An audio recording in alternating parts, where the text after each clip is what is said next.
သာသနာတော်နှစ်2554ခုနှစ်ကောဇာတက္ကရာ1382ခုနှစ်ပြာသူလဆန်း6ရက်2011ခုနှစ်ဇန်နဝါရီ10ရက်ရန်ကုန်တိုင်းဒေသကြီးစမ်းချောင်းမြို့နယ်ဘုန်းတော်ဆောင်ကုန်းတောင်ရပ်ကွက်စေယဒုက္ခလမ်းဓမ္မမန္တအတွင်းဆင်းကျင်းပပြုလုပ်အပ်သည့်ညာဥယျာဉ်ဓမ္မသဘင်အခမ်းအနား၌စေယဒုက္ခလမ်းဥဆိုဟံတော်စန်းကြည်သမီးစန္တိတာဆုံစေယဒုက္ခလမ်းလေဖခင်ကြီးအားယေရှု၍မြတ်ကိုကိုမင်းထက်ကိုကိုလင်းဒုပိုအောင်ကျော်ကျော်စိုးတို့၏အမတဒါနဓမ္မဒါနအဖြစ်ဖြင့်ဟောကြားအပ်သောဝေဒနာတရားကိုလေ့လာသုံးသပ်ခြင်းအပိုင်းလေးတရားဒေသနာတော်ဒီကနေ့ညဓမ္မသဘင်ခန္ဓာကိုရှင်ဘုန်းတော်သခင်ရှင်တော်မြတ်ဗျာ၏မဟာကရုဏာဂုဏ်ကိုအာယုပြုကာတိကျူဖွဲ့ဆိုအပ်သောဝန္ဒနာပနာမအာတိတဂါထာကိုရွတ်ဆိုပူဇော်ခြင်းဖြင့်စတင်ရအောင်ယောကပဂောတိဟိပိအပမေယံကာလံကရွန်တောတိဒုက္ခရာနိခေရံကတောလောကဟိတယာနာထောနမောမဟာကရုဏိကတတတယောနာထောဝိနိယမြာစွာတတ္တဝါဤချမ်းသာစီးပွားလိုလားတောင်းတဂုဏ်ပေါင်းခါသဖြင့်နာထမြညာခြင်းရှင်တော်မြတ်ဖရာသည်ကပ္ပဂောတိဟိပိဂရေကဘာအရေးအတွက်သင်္ချာတို့ဖြင့်တော်လဲ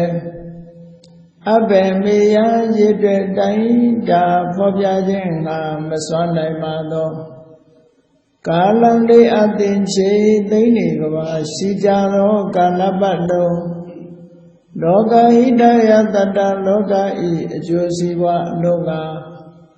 အတိဒုက္ခရာနိဥ္စာသက်ခြင်းလည်းအိမ်ပါနိတ္တကြီးမာသမိတာနှင့်တထာဇနီစွန်ခြင်းကြီးဟုကျေတိထဝေ90အစုအလုံးခဲရင်တော်မူတော့ကိုကရွန်တော်ဘုရားပြည့်ရန်ဤတန်ကြိုးကိုအထုတော်မူရသည်ဖြစ်၍ခေရန်လက်ချေမျက်လုံးအသက်ဆုံးနှရဲ့နှလုံးစိတ်ဝမ်းကိုယ်တော်ဤပင်မညင်းသို့ကတောဘဝတဏ္ဍချိန်ခါများစွာရောက်တော်မူခဲ့ရရှာလေပြီမဟာကရုဏီကတတတဝါများရင်ဝေသားကဲ့သို့တနာချစ်ခင်မဟာကရုဏာရှင်ဖြစ်တော်မူသောတသနာတသဝိနည်းများစွာတတဝါဤချမ်းသာစီးပွားလိုလားတောင်းတဂုဏ်ပေါင်းခါသဖြင့်နာထမြညာထိုရှင်တော်မြတ်ဖရာအားနမောယုတိပြောင်းမှန်ကိုလျော၍ကရောယုကျိုးရှိခိုးခြင်းသည်အထုဘဝတုစင်စစ်မသွေဖြစ်ပါစေတည်း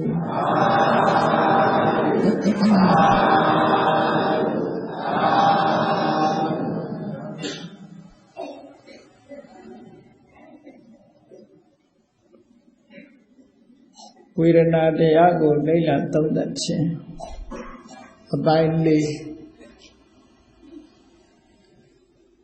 ဒီကနေ့ဘုရားမြတ်စွာဟောကြားတော်မူခဲ့တဲ့ဝေဒနာနဲ့ပတ်သက်ပြီးတော့ခေလင်ညသုတ်ပထမခေလင်ညသုတ်နဲ့ဒုတိယခေလင်ညသုတ်ဝေဒနာတန်ရုပ်မှာလာရှိတဲ့ဒီသုတ်နှစ်သုတ်ကိုအခြေခံပြီးတော့မှတ်သားကြဖို့ပါမယ်အဲ့ဒီနှစ်သုတ်ဟာဝေဒနာကမ္မထံကိုအဓိကထားပြီးတော့ဟောသွားတဲ့သုတ်တန်နှစ်ခုဖြစ်သည့်အတွက်ကြောင့်ဝိပဿနာတရားကျင့်ကြံကြိုးကိုအထောက်ခြင်းတဲ့ပုဂ္ဂိုလ်တွေအတွက် သို့မဟုတ်ဝိပဿနာတရားကိုကြိုးစားအားထုတ်နေတဲ့ပုဂ္ဂိုလ်တွေအတွက်များစွာအထောက်အကူဖြစ်နိုင်တယ်ပေါ့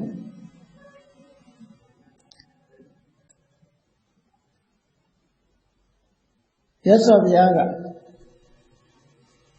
ဝေသာလီပြည်မဟာဝနလို့ခေါ်တဲ့တောအုပ်ကြီးထဲမှာဆောက်လုပ်ထားတဲ့ကုတကာရတာလာဆိုတဲ့ကျောင်းတော်မှာသတင်းသုံးနေတာအဲဒီလိုသတင်းသုံးနေတဲ့အချိန်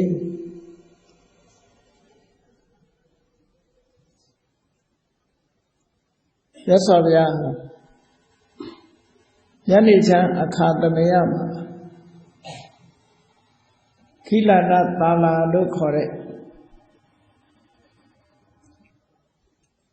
ကုတကာရတာလာထဲမှာဆောက်လုပ်ထားတဲ့မကျမ်းမမာတဲ့ကိုတော်တွေသတင်းသုံးတဲ့နေရာအဲ့ဒီလိုခိလနာတာလာလို့ဆောက်လုပ်ထားတဲ့မကျမ်းမမာဖြစ်နေတဲ့ယဟန်တန်ဃာတွေတိတသတင်းသုံးတဲ့နေရာကိုကြွသွားပြီးခိလနာတွေကိုသွားရောက်ချီးရှုတွေ့ဆုံအားပေးစကားပြောပြီးတော့ဟောကြားတဲ့တရားဝေဒနာနဲ့ပတ်သက်တဲ့ဟောထားတဲ့တရား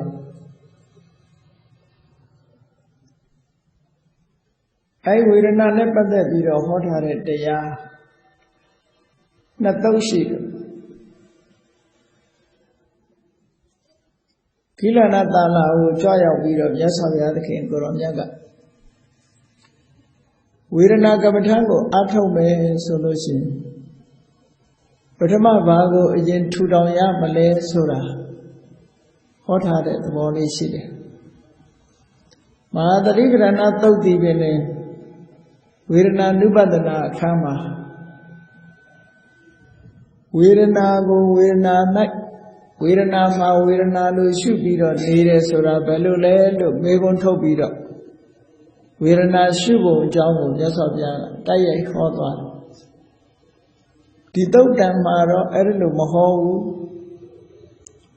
ဝေဒနာကိုမရှုခင်ဘာလုပ်ရမလဲဆိုတဲ့ကြိုတင်ပြီးတော့ပြင်ဆင်ထားတဲ့အနေအချင်းဟောကြားထားတာလေးပါတော့စိတ်ဝင်စားစရာလေးတစ်ခုအဲ့တော့ကမ္မထာတရားအထုတ်ပြီးဆိုလို့ရှိရင်အရေးကြီးဆုံးကဘာလဲလို့ပြောမယ်ဆိုရင်အခြေခံသီလကတော့အရေးကြီးဆုံးပဲပေါ့သီလဝိတ္တုဖြစ်ဖို့အရေးကြီးတယ်သီလဝိတ္တုကဘာလို့ဖြစ်အောင်လုပ်ရသလဲလို့ဆိုလို့ရှိရင်သီလမစင်ကြယ်တဲ့ပုဂ္ဂိုလ်တူဟာကမ္မထာအာယုန်တစ်ခုကိုမိမိစိတ်ကိုဥတည်ပြီးတော့ပို့လွှတ်လိုက်ပြီးဆိုရင်ဘာကိုသွားပြီးတော့တတိယနေတတ်တုံးဆိုရင်မိမိသီလချိုးဖောက်ခဲ့တဲ့မိမိရဲ့အပြစ်အနာစာတွေသွားပြီးတော့တတိယအဲ့ဒါလို့တတိယသွားပြီးဆိုလို့ရှိရင်ဒီပုဂ္ဂိုလ်ရဲ့စိတ်ဟာကြည်နူးမှုဆိုဖြစ်မလာနိုင်ကြည်နူးမှုကိုမပေးနိုင်ဘာဖြစ်လို့လဲဆိုတော့စိတ်ထဲမှာလုံးမိတဲ့အမှားတစ်ခုပေါ်မှာပြန်လာအောင်းမိတဲ့အခါဝမ်းနေတဲ့အောင်းမိမှုမျိုးဖြစ်ပေါ်နေတတ်တယ်။ဩငါကိုချင်းတရားမပြည့်စုံပါလားငါဘယ်လိုဖောက်ပြထားပါလားလို့စိတ်ထဲမှာမိမိရဲ့ကာယကံမှုဝစီကံမှုနဲ့ပတ်သက်ပြီးတော့စဉ်းစားမိတဲ့အခါမှာစိတ်ထဲမှာจิตနဲ့အာရမှုမဖြစ်ဘဲနဲ့မจิตမနက်ကလေးဖြစ်ပေါ်လာတတ်တယ်အဲ့ဒါကိုဝိပတိတာရလို့ခေါ်တယ်ပြန်တတိယတိုင်းသူကဝတ္တမှုကိုပျက်စီးစေတတ်တယ်ဝိရူပံပဋိတရဏံဝိပတိတာရောလို့စကားလုံးရဲ့အဓိပ္ပာယ်ကိုအဲ့လိုဖွင့်ဆိုတာဝိရူပံဆိုတာရုပ်ပြက်ဆင်းပြက်ပဋိတရဏံပြန်၍အောင်းမေ့စေတတ်တဲ့အောင်းမေ့ခြင်းဟာအောင်းမေ့စေတတ်တဲ့တရားလို့ဒီလိုဆိုလို့ဆိုလိုတာကတော့ဒေါသနဲ့ရှင်တွဲပြီးတော့ဖြစ်လာတာဖြစ်တော့ကုက္ကုဆဆိုတယ်စိတ်ထဲမှာ Vijivana Pulaunet the Wally the Kuchela. A Wibditara Nanda Pubanyan Sorali, the Luchella. And a Luchella solution. The Yogi Bogoya Sema. One time moves social bar. One time moves social bar, Pitipsha moves social bar. Pitipsha moves social bar. Go say young agents or Patati moves social bar. Go say young agents or Patati moves social bar and the Gaine. Two cars or Chanare and the article on social bar. A Duka Sure, Chanare, and the Chadaku social dara and the Janet. 16 year Musure, Tamati, Duniana Mu. 16 year Muma, Mayavu solution. Jetabuda, Yanatadana. To get the Bawa Bivitanama, Shindy, the Yadago. Teaching, Yen, in 9 swan, Yen 9 swans, Duma, Shila. Tajamolo. Kuchindia, Avdama Yichi, look. Tajawakabradia Atobiso, Kuchindila, yes, Sinja, Josa Atosa. Kuchindila Jiwabi, so the Bogo Diama. Avdi Webadi Dara, Nauta Puvamu Meshigu, Nauta Puvamu Kena Nedajane, one yao chinsura chide. One yao chinkin, chitane the jane, piti sure, knit the chinna chin chipolare, piti sure, knit the chinna chin chitane the jane, koyo say yoha, yin chan dare, go say yami sura net the jane, tukha sura chipola. Tukha sura chipola net the jane, siglia, tinye dalo, tamari sura, yat.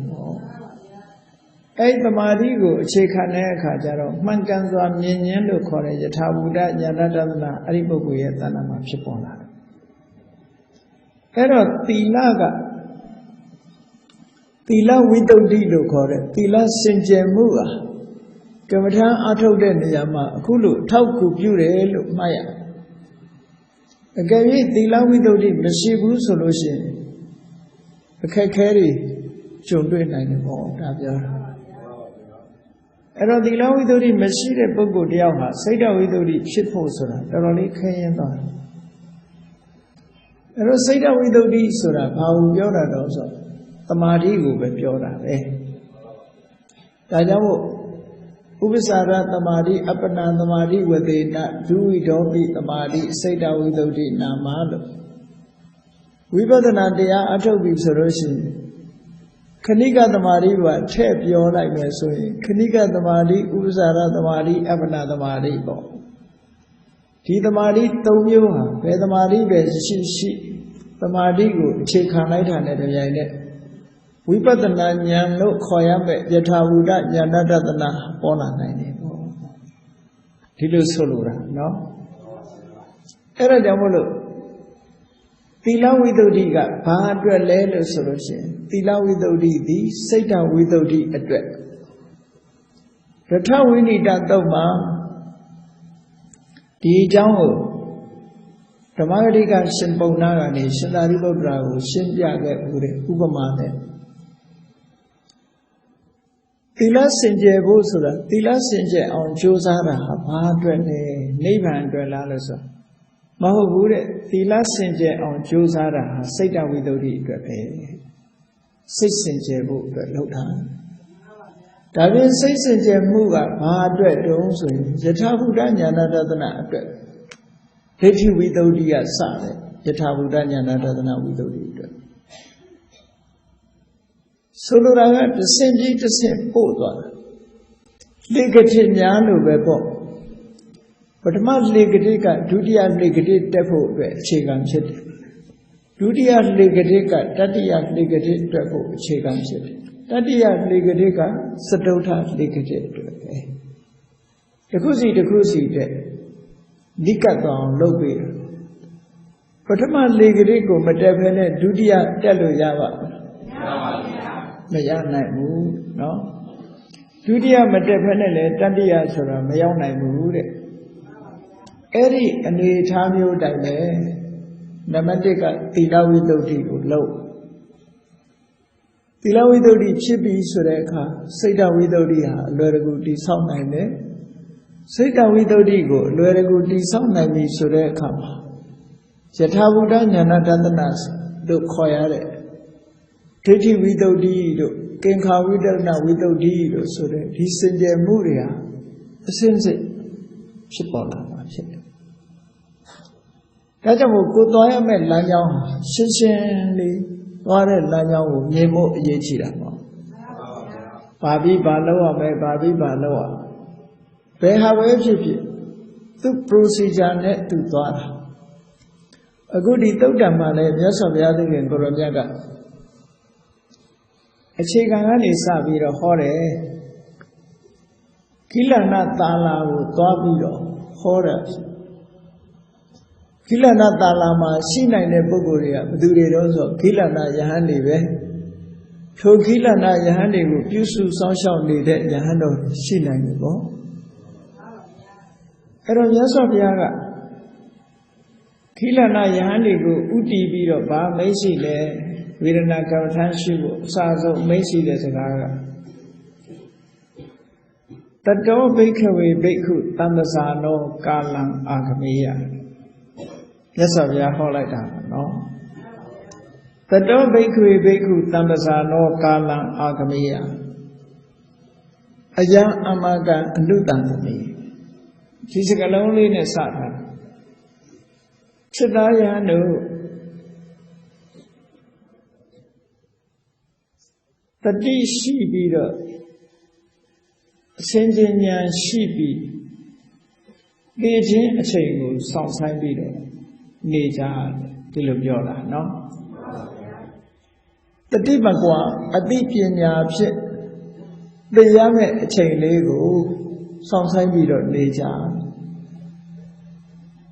Gabhaya Bioro, the other day I told me that Jahani Mukana Shilling. A cookie in Nivana Luelu, not your say so much, no? I don't just have young Molly Bongara. The door bakery, Baku, Tamasano, Gala, Agamia. Do they have now so chase around the Shivula? Eddie now so a chain. Did I? Yoga with an absolutely look, the new net, so many Jane, now so a chain, the Dimagua, a deep in Yapshin, now so a chain, sounds high nature to Lubiora. How day? Da Abadama Yechi. Now so a chain, Sura, Yala Mave, Kala Sura, Ludema, now so a chain a little cool, Kala Nubetona. Did it say me that? Now so Jomas, what are the cool? A soon time at the chain leo, Gala. Palis a gun down at Kama, Tero, Galan, Garodi, Dona. Oh, Galan, the wire, now so a chain leo, Garodi, Julia. Teaching at the same as she did, Nakama de Udakama. Oh, did it chain the other? So I look to Mesa James or Kanakana. Chain on a Kanakana, no? Did it chain the Kanakana la? Todo. They did say the Boama, the Kamala, Nakamala. Todo Gala Agamia. The Dimagua, a deep in Yapshin. Give me a no so tingle. Your lid sounds up either, Niame, Soluraga. Alaga change home video, Manine, the Dine Ne, Senjendo Diane Ne, Lubiola. The Ditam Zenyan Nea made now so chain was sound in it. The other view are a poet to the now so chain sounded and do the Eji back on. The sound and do the album machine. I will also depend on a Yaula Mahachi. Without the Ludiama machine. mà giáo trình đi là xì để giáo thà là giáo mà nó giáo trình là đồ mê nó đúng không giáo trình ban nay ngủ phía này vui về suy thoái trình nó vui về suy thoái trình đi trình hà mỗi gì con rồi trình được không vậy thì rồi cho con rồi nóအဲ့ဒါဘာဖြစ်လို့ဒီအချိန်ကိုရွှေ့ကျင်တာတော့လို့ဆိုဘဝတဏလို့ခေါ်တယ်ဘဝပေါ်မှာတွေ့တာနေတဲ့အသက်ရှင်တည်နေမှုပေါ်မှာတွေ့တာနေတဲ့တဏှာရှိလို့ဇီဝိတနိကန္တိကိုယ်အသက်လေးပေါ်မှာကိုခင်မင်ပြီးတော့တွေ့တာနေလို့ကိုယ့်ရဲ့အတွေးမဟုတ်ဘူးတကယ်တော့တဏှာလောဘရဲ့အတွေးပဲဒီအတွေးကငါကတွေ့တာမဟုတ်ဘူးတဏှာကတွေ့တာသူ့တဘာဝကိုကသူကဒါကြိုက်တယ်အဲ့တော့မြတ်စွာဘုရားကတဏှာကိုခွာဖို့ပြောတဲ့စကားပဲဒါတတောဘိက္ခွေတမ္ပဇာနောကာလံအာဂမေယစိတ္တရဏတို့တတိရှိရှိဆင်ញင်တုံတရားရှိရှိနဲ့နောက်ဆုံးချိန်ကိုစောင့်နေကြအယံဝောအာမကံအနုတတတိဒါဟာငါရဲ့မင်းတို့အတွက်ဆုံးမချက်ပဲလို့ဒီလိုသုတ်တန်ကလည်းခါရှားရှားပဲဒါငါအဆုံးမငါရဲ့တတိပေးစကားပဲလို့မြတ်စွာဘုရားကိလနာယဟန်တွေကိုဒီလိုဟောတာနော်ခုခေတ်ဆေးရုံတွေပါအဲ့လိုသွားဟောလို့ရှိရင်လက်ခံနိုင်မှာမလားခံနိုင်မယ်မထင်ဘူးနော်အေးနောက်ဆုံးအချိန်ကိုတတိတမ္ပဇေများနဲ့စောင့်ရလို့ဆိုလို့ရှိရင်စိတ်ဆိုးကောင်းဆိုးကြလေတကယ်ကတော့မမှန်ဘူးလားဆိုမှန်တယ်တကယ်ဟုတ်တာတကယ်အကျိုးရှိတာနော်အဲ့တော့တတိမကွာအသိပညာဖြင့်နောက်ဆုံးအချိန်ကိုစောင့်ရဒါငါရဲ့ဆုံးမပဲလို့ဒီလိုမြတ်စွာဘုရားကအချင်းချင်းဟောပြီးတဲ့အခါဒါဖြင့်တတိမကွာအသိပညာနဲ့နေတယ်တတိရှိရှိဆင်ញင်တုံတရားရှိရှိနေတယ်ဆိုတာဘယ်လိုဟာခေါ်တာတတိနဲ့နေတယ်ဆိုတာဘယ်လိုနေရမှာလဲဘယ်ပေါ်မှာတတိထားရမှာလဲဆေးတောက်ဖို့တတိထားရမှာလားဟုတ်လားစီဝမ်းလေတတိထားရမှာလားဆေးတောက်ဖို့တတိထားရမှာလားဆိုဒါမျိုးမဟုတ်ဘူးမြတ်စွာဘုရားညာတော့ဖြင့်ဘုန်းကြီးတို့တွေတတိထားနေတာကဒါပဲဟိုဆေးရုံရောက်တယ်ဆိုလို့ရှိရင်ဒီနေ့စီးဘယ်နှခါသွားတယ်ရေကဘယ်နှခါတောက်တယ်ဆိုတာဒါပဲလားမှတ်နော်ရေဘယ်နှခါတောက်တယ်စီးဘယ်နှခါသွားတယ်အစာဘာတွေစားတယ်အဖျားတိုင်းမယ်ဆိုရင်အဖျားဒီဂရီဘယ်လောက်ရှိတယ်နော်စီးကြိုတိုင်းမယ်ဆိုရင်စီးကြိုတက်တယ်မတက်ဘူးသွေးတို့ဆိုရင်လည်းသွေးလာချိန်မယ်ဟောဒါတွေပဲမှတ်နေတာပဲလေအဲ့ဒီတတိတွေကိုပြောတာမဟုတ်ဘူးမြတ်စွာဘုရားဟောတဲ့နေရာတခြားစီပဲမြတ်စွာဘုရားဟောတဲ့တတိမကွာဆိုတာဘာပြောတာလဲကာယဝေဒနာစိတ်ဓမ္မလို့ခေါ်တယ်တတိထားเสียအာယုံ၄မျိုးပေါ်မှာကိုယ်တတိလေ့ကျင့်ယူထားကိုယ့်ရဲ့ကာယပေါ်မှာလည်းတတိထားဝေဒနာလို့ဆိုတဲ့စိတ်ရဲ့ခံစားမှုပေါ်မှာလည်းတတိထားမိမိရဲ့စိတ်အခြေအနေကိုလည်းတတိထားကြံတဲ့ဓမ္မလို့ခေါ်တဲ့သဘာဝတရားတွေနဲ့ပတ်သက်ပြီးတော့လည်းတတိထားလို့ကိုယ်တဏ္ဍာမှာဖြစ်ပေါ်နေတဲ့တတိထားရမယ့်အခြေအနေတွေကခုနပြောရတဲ့အဖျားရှိမရှိတို့စီးချိုတက်မတက်တို့သွေးတိုးတက်မတက်တို့ဒါတွေကိုပြောတာမဟုတ်ဘူးတဲ့အဲ့တော့ခန္ဓာကိုယ်ပေါ်မှာခန္ဓာကိုယ်ရဲ့အနေအထားတစ်ခုပေါ့ဆိုပါစို့မဟာသတိပဋ္ဌာန်သုံးမှာဟောထားတဲ့အတိုင်းထွက်လေဝင်လေလေးကိုအာယုံကပ်ပြီးတော့နေရမယ်တတိထားနေရမယ်အဲ့ဒါမှမဟုတ်လို့အညောင်းပြေလမ်းလျှောက်ပြီးဆိုလို့ရှိရင်ဣရိယာပထကိုယ့်ရဲ့လျှောင်းထိုင်သွားဣရိယာပုဒ်တွေပေါ်မှာတတိထားနေရအဲ့လိုမှမဟုတ်ရင်အကွေးအဆန့်လုံးတဲ့ပုံမှာသတိထားနေရမယ်အဲ့လိုမှမဟုတ်ရင်ခန္ဓာကိုယ်ထဲမှာရှိတဲ့ဓာတ်၄ပါးနဲ့ပတ်သက်ပြီးသတိထားတယ်ဟောနောက်ဆုံးမှဒီခန္ဓာကိုယ်ကြီးဟာ ကိုယ်ခန္ဓာကိုယ်ကြီးကိုဘာနဲ့အလားတန်တူထားရဘာနဲ့ compare လုပ်ရမလဲလို့ဆိုလို့ရှိရင်ဟိုသင်္ချိုင်းရောက်သွားတဲ့အလောင်းကောင်နဲ့ဓာတ်နုထားပြီးတော့စဉ်းစားတာဟောသင်္ချိုင်းရောက်သွားတဲ့ dead body အလောင်းကောင်ကြီးနဲ့ငါနဲ့ခန္ဓာကိုယ်ဘာမှမဖြစ်ဘူးဆိုလိုတာကဒီတတိထားမှုသည်အကုသိုလ်မဖြစ်အောင်တတိထားခိုင်းတာခန္ဓာကိုယ်ကြီးပေါ်မှာတွေ့တာနေတာမျိုးမဖြစ်အောင်လို့တတိထားခိုင်းတယ်တတိထားနည်းပဲအဲ့တော့ခန္ဓာကိုယ်ရဲ့အတွေ့အတာမှန်သမျှဒါတွေကိုဖြုတ်ပယ်ဖို့အတွက်ရသော်ဗျာတတိရှိပါစေလို့ကြည့်လေတတိထားဆိုတဲ့နေရာမှာဘာတွေမဖြစ်အောင်တတိထားရမလဲလို့ဆိုဝိနည်းလောကိအဘိဇ္ဇာဒေါမနတံဆိုတဲ့စကားလုံးလေးပါတယ်အဘိဇ္ဇာဆိုတဲ့ဟောဒီကာယကိုတတိထားနေတဲ့အချိန်မှာကာယဆိုတဲ့လောကအပေါ်မှာလောဘနဲ့တွေးတဲ့အတွေးတွေဝမ်းနဲ့ပူဆွေးတဲ့ဒေါမနတအတွေးတွေမဖြစ်စေနဲ့လို့ပြောတာကိုအာယုံပြုထားတဲ့ဟောဒီခန္ဓာကိုယ်ကြီးပေါ်မှာလောဘနဲ့တွေးတဲ့အတွေးဝမ်းနဲ့မှုနဲ့တွေးတဲ့အတွေးဒီအတွေးတွေမဖြစ်စေနဲ့ဒါတွေကင်းအောင်အာတာပိကြိုးစားရမယ်တမ္ပဇာနာစဉ္ညတုံတရားရှိရမယ်တတိမှာတတိရှိရမယ်သဘာဝတရားကိုရှုမြင်နိုင်အောင်ကြည့်ရမယ်လို့ဒီလိုပြောတာနော်အဲ့တော့ကာယ ानु ပဒနာအနေနဲ့ကာယကိုတွေးတယ်လို့ဝေဒနာ ानु ပဒနာအနေနဲ့လည်းဝေဒနာကိုတွေးရဝေဒနာကိုရှုမြင်သုံးသပ်ရ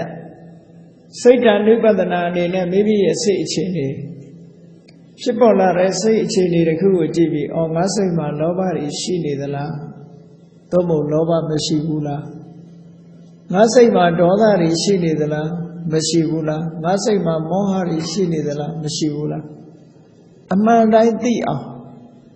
အနုပဒနာအထထဆင်ခြင်စဉ်းစားပြီးတော့ကြည့်ရှုပါပညာနဲ့ကြည့်ပါလို့ဒီလိုပြောတာဟောနောက်တစ်ခုကဓမ္မာနုပဒနာကိုယ်စိတ်ထဲမှာရှိတတ်တဲ့စိတ်ရဲ့အငြိကြီးဖြစ်တဲ့နိဝရဏတရားတွေကိုယ်စိတ်ထဲမှာရှိမရှိရှိလာရင်ဘာကြောင့်ရှိရမရှိရင်ဘာကြောင့်မရှိတာရှိလာလို့ရှိရင်ဘာနဲ့ဖယ်ရှားရဆိုတဲ့ဒီအခြေခံတွေကစပြီးတော့သိအောင်တတိမူပြီးတော့နေရမယ်အဲ့တော့တတိမကွာနေရမယ်ဆိုတာဒီအာယုံ၄မျိုးနဲ့ပတ်သက်ပြီးတော့တတိမကွာဘူးမြတ်စွာဘုရားဉာဏ်တွေကိုဟောတာအလွယ်ပြောရင်တော့တတိပ္ပံကျင့်စဉ်တစ်ခုနဲ့နေလို့ဒီလိုပြောတာနော်ထင်ပေါ်လာတဲ့အာယုံတစ်ခုခုနဲ့စိုက်ပြီးတော့နေအဲ့ဒါလိုနေပြီးတဲ့အခါမှာနောက်တမ္ပဇာနာလို့ဆိုတဲ့စဉ္ညတုံတရားအဲ့ဒီစဉ္ညတုံတရားနဲ့ဘာလို့စဉ္ညတုံတရားနဲ့လောက်ရမယ်အမှတ်တမဲ့မလောက်ရဘူးတတိရှိလာပြီဆိုရင်စဉ္ညတုံတရားနဲ့လောက်အောင်စဉ္ညတုံတရားနဲ့လောက်ဖို့ရအတွက်မဟာသရိပ္ပဏသုတ်မှာရောဒီသုတ်မှာရောမြတ်စွာဘုရား9မျိုးပြထားတာရှိတယ်9မျိုးပြထားတယ်9မျိုးဆိုတာခန္ဓာကိုယ်ကိုရှေ့ကိုယိမ်းတာနောက်ကိုလှမ်းတာအဘိက္ခန္တိပဋိက္ခန္တိဆိုတာခန္ဓာကိုယ်ရဲ့ရွှေ့တဲ့အနေအထားပေါ်မှာလည်းပဲစဉ္ညတုံတရားရှိရမယ်ဆိုလိုတာစဉ္ညတုံတရားရှိရင်ဒီအတ္တမောဟတမ္ပစဉ္ညလို့ခေါ်တဲ့တမ္ပစဉ္ညကလည်းပဲကမ္မထမ်းနဲ့မလွတ်တဲ့ရွှေနည်းကရွှေရအတ္တမောဟတမ္ပစဉ္ညလို့ခေါ်ဘာမှမသိပဲနဲ့တွေးဝေတဲ့အနေနဲ့လောက်ရမှာမဟုတ်ဘူးခန္ဓာကိုယ်ရဲ့ရှေ့ကိုရွှေ့တယ်ဆိုတာဘယ်လိုကြောင့်ရွှေ့တာလဲဆိုတဲ့အခြေအနေမှန်ကိုသိပြီးတော့သဘာဝတရားရဲ့အဖြစ်မှန်ကိုသိပြီးတော့ရွှေ့တာကိုဆိုလိုတဲ့အတ္တမောဟတမ္ပစဉ္ညအတ္တမောဟတမ္ပစဉ္ညကြတော့ရှေ့ကိုရွှေ့တယ်ဆိုတာရွှေ့တာငါရွှေ့တာလားဘယ်သူရွှေ့တာလဲလို့ဆင်ញင်လိုက်တဲ့အခါတကယ်ကတော့ငါရွှေ့တာမဟုတ်ဘူးဝါယောဓာတ်ရဲ့လှုပ်ရှားမှုကြောင့်ဉာဏ်နဲ့ယုတ်တရားတွေဟာနေရာရွေ့သွားတာလို့ ဒီလိုထိအောင်ဆင်ញင်နိုင်ရမယ်လို့ပြောတယ်နော်နောက်ကိုဆုပ်လိုက်တဲ့အခါမှာလည်းပဲဝါယောဓာတ်ရဲ့တွန်းအားကြောင့်ခြံတဲ့ယုတ်တရားတွေဟာနေရာရွေ့သွားတယ်လို့ငါဆိုတဲ့အတွေးတစ်ခုကြောက်သွားအောင်အဲ့ဒီလိုရှုနိုင်တာဒီလိုဆိုလို့အဲ့ဒါကအတ္တမောဟတံစင်ညလို့ပြောတယ်နောက်တခြားတံစင်ညတွေလည်းဖြစ်နိုင်သေးတယ်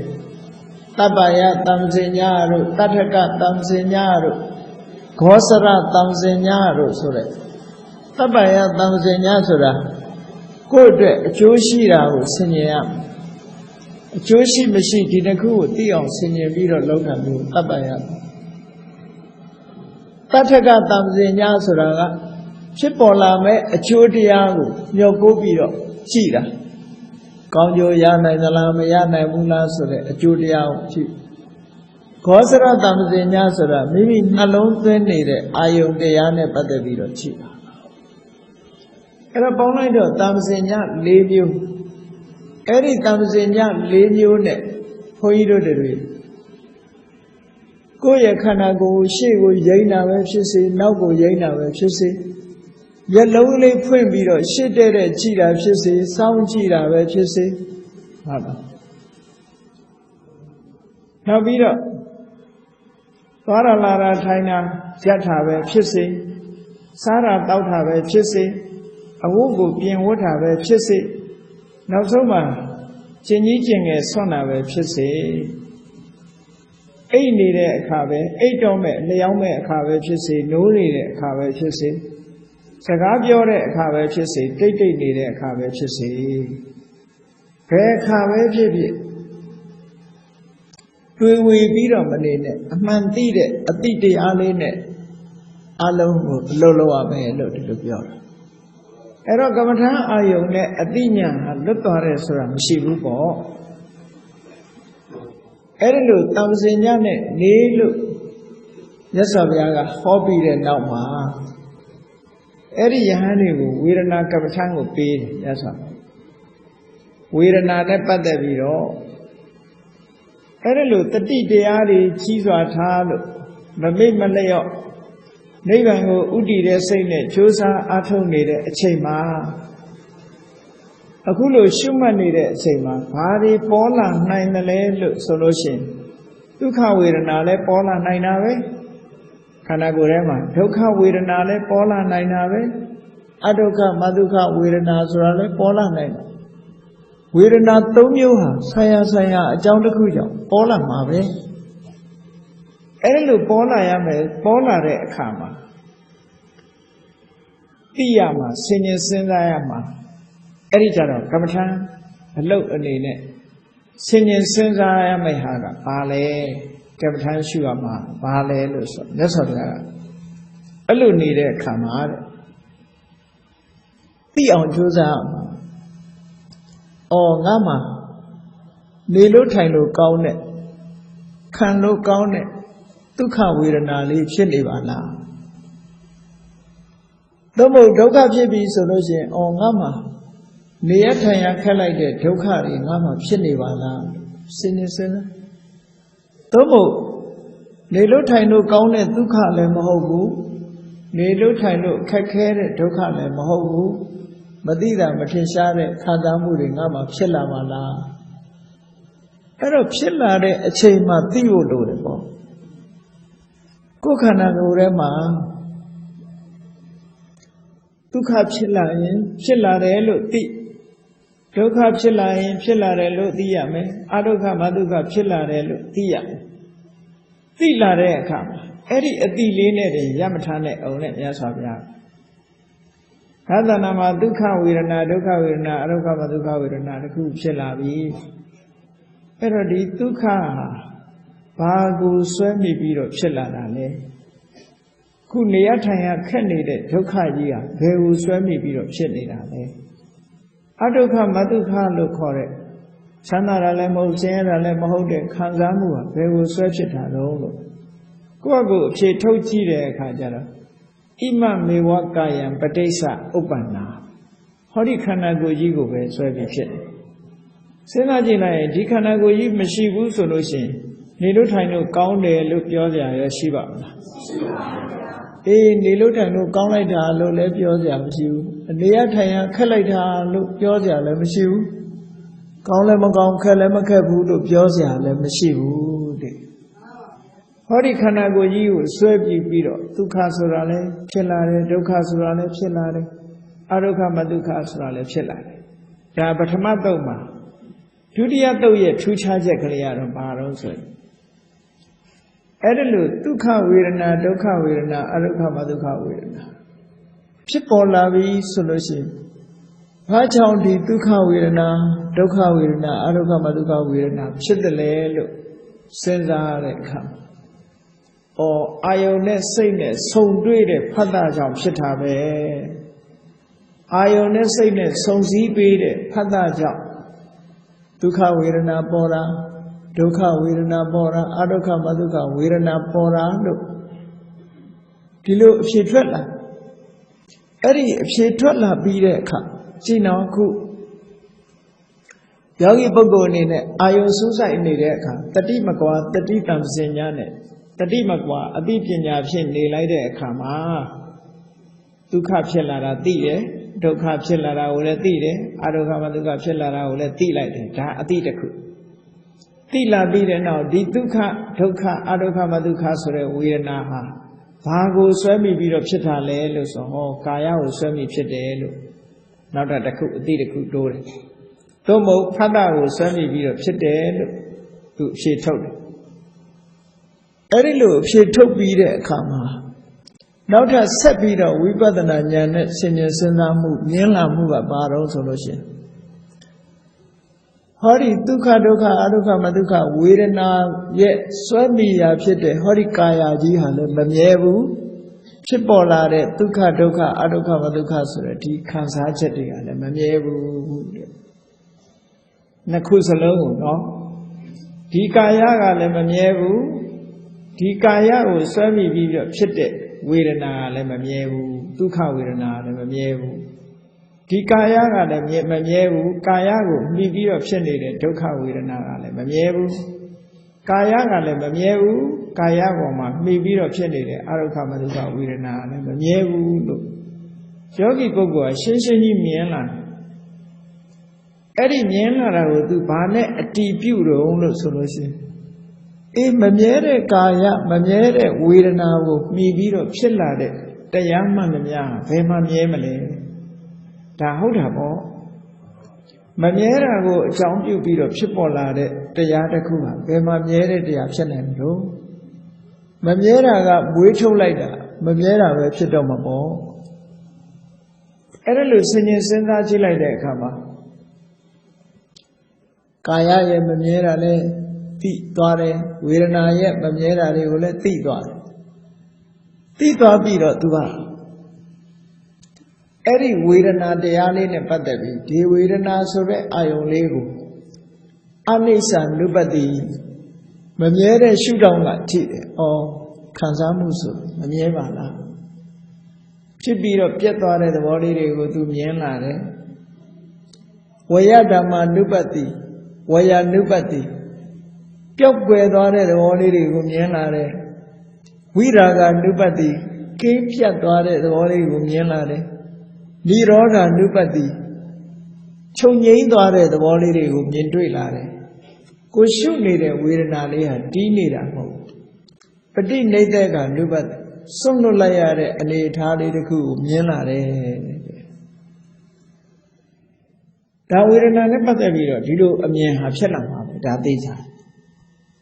အဲ့ဒါလိုဝေဒနာကိုရှုရင်ကနေဒီသဘောတရားတွေကိုမြင်လာအဲ့ဒါလိုမြင်လာတဲ့အခါကျတော့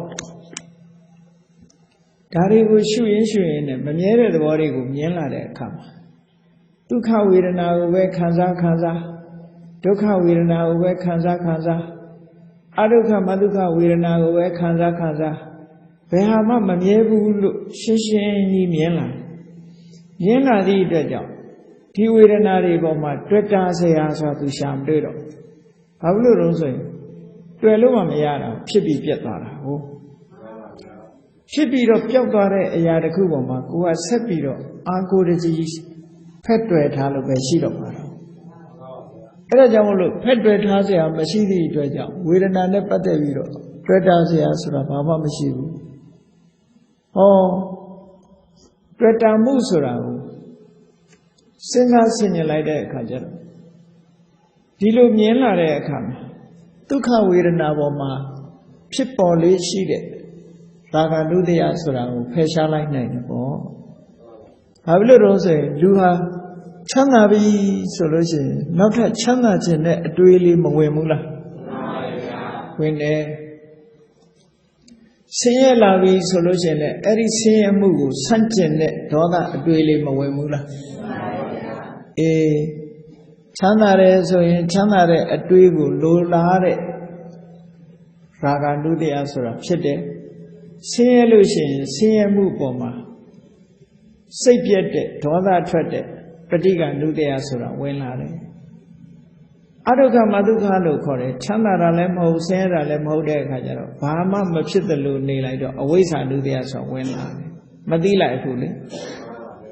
Madila de Kajara, always I do the Wenare. A good Erelumo, two cups at Hagule, Tila de Todo, Payasea Sura Mashivu, Mamievu Sura, Miela de Kajaro. Chidija Ragalia Shimalaro. Doka will shoot beat up. He took a lemon yellow, like that. Doka Boma, Chindi Jab Chide, Patika Ludia, Lam, Mapolaro. Adoka Maduka, Wirana, Nepatella Vido Leve. Matila Fusure, Aweza Ludia, Hale Bomlaro, Tila Pico. 2 years the Wawa, Tila Hanele, Mati Usure, Aweza Ludia, Chemala. Edo. Tilo Widana, the body are in the war, Sierra the war, Soma by the body, Shuin, Raganudia ole Peshala in a Pediga Nudia Sore, Dola ole Peshala in a always a Nudia Sore, Moha ole Peshala in a Agudu, a chigan, a meat shit, Ragadoda Moha. Didobu Peshala in a Chane Agudusla, Lana Maomla. Lana no. Edo, Bajan knows her. We don't know little Chani. Say she need them yet, say it, Kansamu so that we don't know the other Lama. A town will meet you be up, Kanagoji at daytime going in Tuka, we don't know Lame. Daytime Gamus in Tuka, we don't know Lame. Daytime Gauna Lemo, Gauna, Magauna Lemo, Wuse, Adoka Maduka, we are not Lanime. Pada will meet a video. Tuka, we are now with Shisi, Pada solution, Tuka, we are not Lame. Doka, we are now with Shiposi, Pada will jump you in Doka, we are not Lame. Adoka Maduka, we are now with Shiposi, Pada will jump you below Lame, swing, Adoka Maduka, we are not Lale. Vedana Vella, Satema, Virana Baluve Popo, Witan Yodo, we did Ragane Medwero, Dodane Medwero, Mohane Medwero, look king in ye cansa, et. Do capsitale, look in. Do capsite Kamaleve, Virana de Pepside, Nova Mabaro, Doda Mabao, Doda Mabao. Do capsite, Virana de Pepside, Nova Mabao. Doka Pite, Virana Tata Pepsite, Doda Mababu. Aruka Maduka Virana Pite, Virana Tata Pepsite, Mohama Babu. Error look can be Kansamu Tata Pechane. Eri Kansamu Tata Pichana, Kanaku Shili the Yakalabalum, Kansamu are Lania Omabe. Eri Kansamuri, not so much. Eri Kansamuria. Siwita Chokdalo, now so saying Yadare Kama. The Kansamuri Aloha Tavara Choyene and Nidaraku Yadane. Soluraga Kilidari Adori Golong Gondwalosin Kansamuri or not a Lana Omala. A Kanago Yishi need the Yakalabalo, and then she need the Yakalabalo, no. We didn't answer a Cholomiabu, no. Kujo on Jusa Maga, Pari would John Wayamale, Pari would Pesha Malay, Lova, Roda, Moha, Tau Pesha. ဝေဒနာကိုဖယ်ရှားဖို့မကြိုးစားလေနဲ့နော်ဝေဒနာဆိုတာရှိနေမှာပဲအဲ့ဒီဝေဒနာကိုသိအောင်ပဲကြိုးစားရမယ်သိလို့ရှိရင်အမှန်တိုင်းသိလာသည့်အတွက်ကြောင့်ဒုက္ခပေါ်မှာရာဂဆိုတာမဖြစ်တော့ဘူးဒုက္ခပေါ်မှာဒေါသဆိုတာမဖြစ်တော့ဘူးအဒုက္ခမဒုက္ခပေါ်မှာမောဟဆိုတာမဖြစ်တော့ဘူးမဖြစ်တော့လောဘဒေါသမောဟခင်းတဲ့ခံစားမှုနဲ့ခံစားပြီးနောက်ဆုံးဘဝအဆုံးဒီကုန်းချုပ်သွားတဲ့အခါမှာဝေဒနာတွေအလုံးဟာဒီဘဝမှာပဲရပ်ဆိုင်သွားတယ်အလုံးငြိမ်းသွားတယ်ဒါဝေဒနာတွေရဲ့နောက်ဆုံးပဲပေါ့ဘာဖြစ်လို့ဝေဒနာဖြစ်เสียခန္ဓာဆိုတာနောက်ထပ်မလာတော့ဘူးလေဖတ်တာဆိုတာမလာဘူးအဲ့ဒီမှာကြည့်နေပရိစ္ဆသမုပ္ပါဒ်နဲ့ပြောမယ်ဆိုလို့ရှိရင်ဝေဒနာនិရောဓကဘာကြောင့်ဝေဒနာသည်နောက်ဆုံးအဆင့်ချုပ်ငြိမ်းသွားရတယ်လဲဆိုရင်ဖတ်တာនិရောဓဝေဒနာនិရောဓတဲ့ဖတ်တာချုပ်ငြိမ်းလို့ပဲဒါဖြင့်ဖတ်တာချုပ်ငြိမ်းတာဘာကြောင့်ချုပ်ငြိမ်းတာတုံးလို့မေးလို့ရှိရင်သလယရဏនិရောဓဖတ်တာនិရောဓပဲအာရဏ6ပါးချုပ်ငြိမ်းသွားလို့ပဲမျက်စိနာနာလျှာကိုစိတ်ဆိုတဲ့ဆက်သွယ်မှုအင်္ဂါရပ်တွေမရှိတော့လို့ရှင်ဆက်သွယ်မှုဆိုတာမလာဘူးလေဒါဖြင့်ဒီအာရဏ6ပါးဟာဘာဖြစ်လို့ချုပ်ငြိမ်းရင်သွားရတာတော့ဆိုရင်နာမရူပនិရောဓနာနေယုတ်တွေချုပ်ငြိမ်းသွားလို့ပဲဒါဖြင့်ဒီနာနေယုတ်တွေချုပ်ငြိမ်းသွားတာဘာကြောင့်အပြည့်အချုပ်ငြိမ်းတာတော့ဆိုဝိညာဏនិရောဓသရေစိတ်ကလေးသို့မဟုတ်စိတ်ကလေးချုပ်ငြိမ်းသွားလို့ပဲအဲ့တော့တခါတရံဝိညာဏဆိုတာသရေစိတ်ကိုကောက်ရတာရှိတယ်တခါတခါစိတ်တွေအလုံးကိုကောက်ထားတယ်ရှိတယ်အဲ့တော့တရားအထုတ်နေတဲ့မျက်မှောက်ဘဝဆိုရင်စိတ်အလုံးဟာနောက်ထပ်ဆက်ပြီးတော့မဖြစ်တော့ဘူးအဲ့ဒီစိတ်အလုံးဝိညာဉ်ချုပ်သွားရတာဘာကြောင့်ချုပ်တုံးလို့ဆိုရင်သင်္ခါရនិရောဓဝိညာဉ်ကိုဖန်တီးပေးနေတဲ့သင်္ခါရဆိုတဲ့အကြောင်းတရားတွေချုပ်သွားလို့ပဲ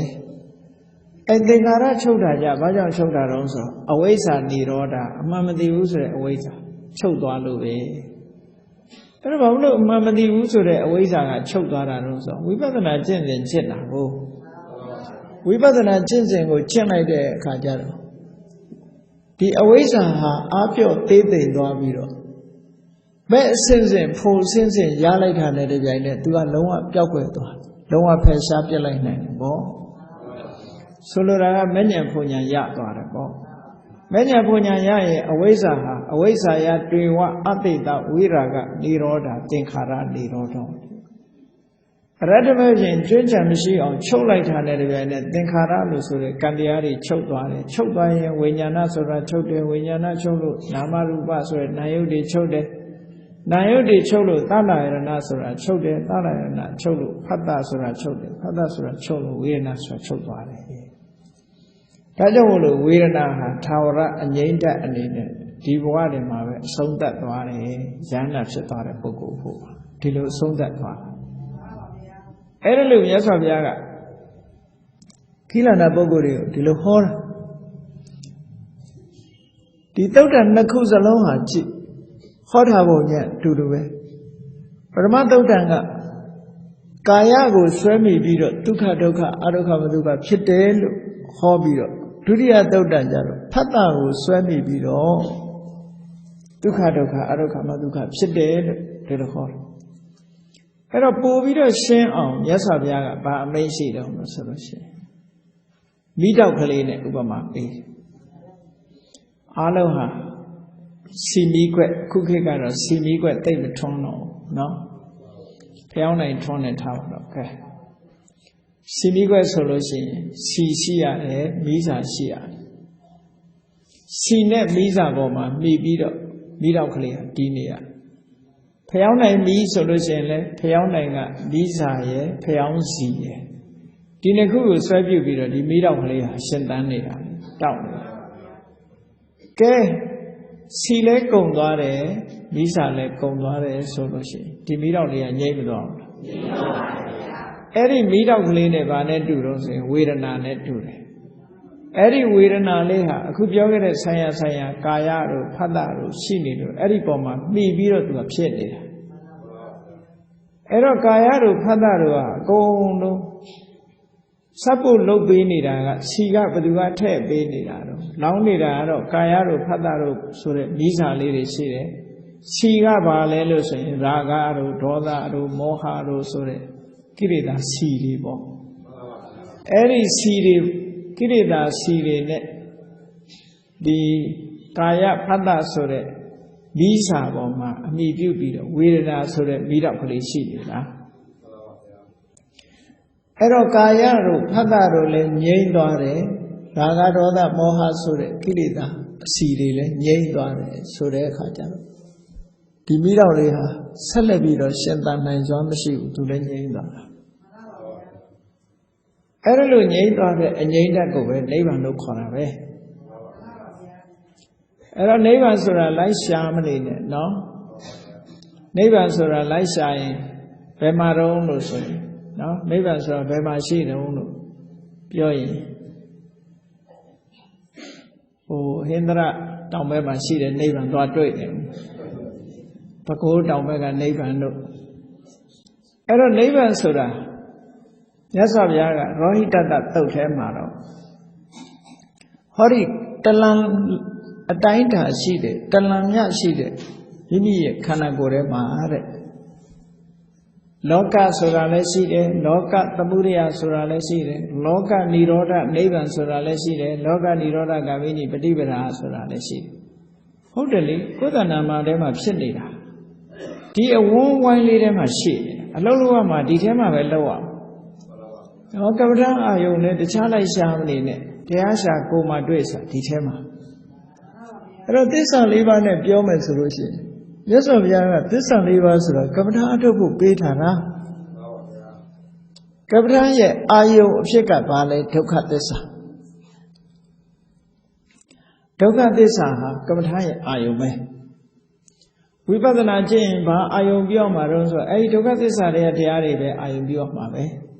I took at this area, Mashira, so Kokana, Mashira, Yonan, and even more. Eddie Toka Boma, Loloa, Pane, and Lolo Donson, Toka Nidora, Kamini, Petibata, so the Megatesa, Lolo. See, Legu ne Loda, Legu, Kamata, I told you, Peter. Doga Niroda Gavini Petibra Sura, Kapata, I told that chamber, Chit, Begging Shaba, no? Eddie Begging Shaba, Bema Sida, Kokana Goremasi. Doka Sura, Bema Sida, Rolo me, Kokana Remasi. Ero, Dokaga, object, Ayo. Doka Niroda Gavini Petibra Alusura, Megging Shaba, a lolo de Ari. Tu Chitwan on Lobia, Dajamo, Pawitava Locon, Chitwan Low. Tu Tudor, Kudananema, Chitwan on Lobi.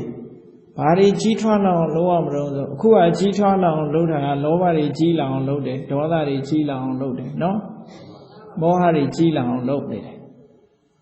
All the Rose cookies of Lova, Bobo Gila, Lujin Yara Miala, no? Sogo Matana, no? Sogo Matana, move.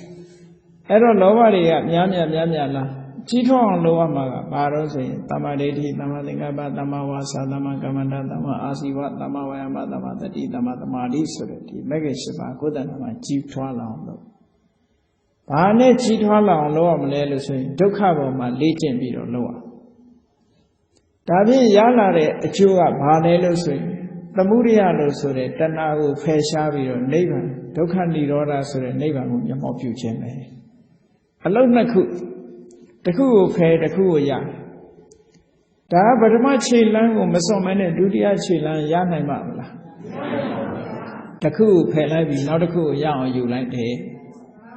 Doka the Muriago pay shall I be or Doka Nidora or ya like them all. Ero Yare so that by Yana don't know Melusi. Just of Yago and go at do Tony Bano, Dokara Sevilla, Chin, be or Lani Malo. Not so Yalaka, Bayare to Pure solution. Chili, and they got a little under Uranjure Kata, Piachi, Uranjure Kata, 2 Yara Baros, Tana Kaya Misaga. Tana Kondara way to Yala de to Piora. Erotanaga to Kona Romo, Tanago Kosi Radame Radfu Yalai Tabo. Eri Radame Radfu, Tisaude Hamobu, Tanago, you danger the Yahade. Muri Alo, Peshapian, Tanana Kayasura, Dagovetu Yalai de. But now some who eat the lower Mataveli. Now so Tanari yet,